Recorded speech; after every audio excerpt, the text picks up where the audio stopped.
सिर पर 10 डंडे मरते थे और एक डंडे के बराबर उसको गिनता था।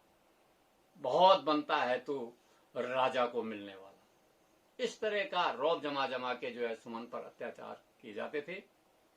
और देखिए, इन अत्याचारों, बेत डंडा खाने के बाद, गाली खाने के बाद भी करीबन 36 किलो की बेड़ी उनके पैरों में और हाथों में हथकड़ी और बहुत छोटी कोठड़ी।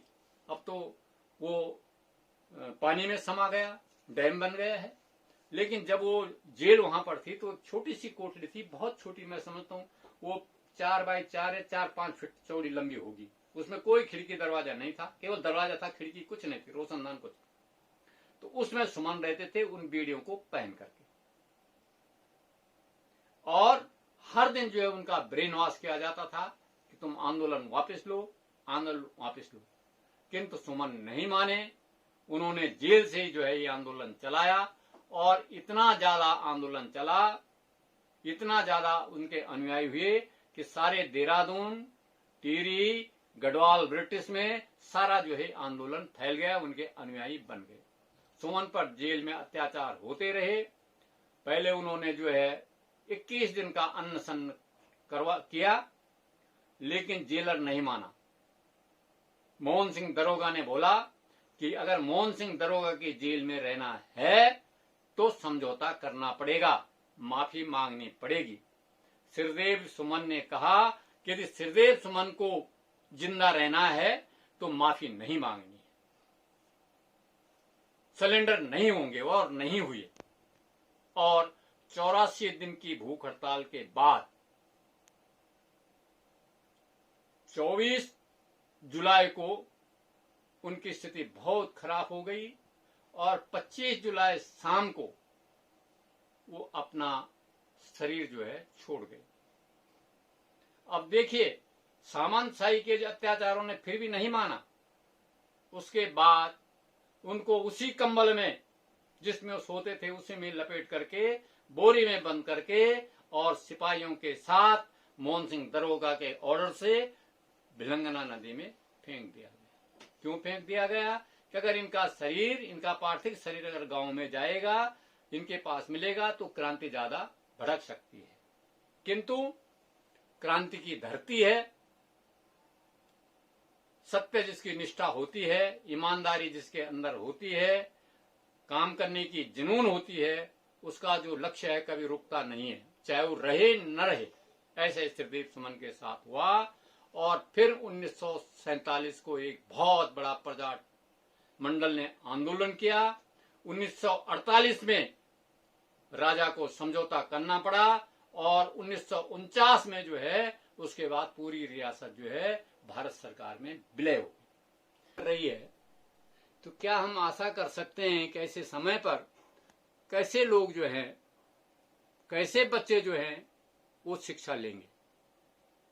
तो इस समय हमें सोचना चाहिए। भले ही मैं अपने को कहता हूं कि मेरी जो वर्तमान पीढ़ी है संक्रमण काल में है,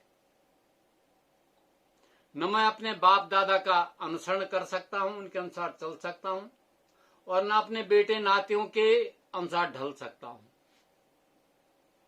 वो इतने आगे बढ़ गए हैं इस जमाने की दृष्टि से, उस जमाने की दृष्टि से शून्य है। जिसको अपने गोत्र का पता नहीं है, जिसको अपने दादा का पता नहीं है, जिसको अपने बुढ़ा का पता नहीं है। हमारे हिंदू धर्म में एक श्राद्ध, पितरों का श्राद्ध होता है, पूरा महीना चलता है, पितृपक्ष चलता है। उसमें जो तर्पण दिए जाते हैं उसमें आता है पिता, परपिता, पितामह, परपितामह, यानी कि बुढ़े कम से कम 3, 4, 5 पीढ़ी, नाना नानी, नाना नानी का बाप, इतना तक जो आदमी को मालूम होना ही चाहिए। और आज के बच्चों को कुछ को दादा का ही पता नहीं है। अब होना भी कैसे भाई? मेरे बेटे ने शादी की है, बंबई चले गया, वही उसका बच्चा हुआ, वही मैं कभी गया नहीं, उसने कभी प्रसंग छेड़ा नहीं, न उसने जानने की कोशिश की, और तो संभव नहीं है को।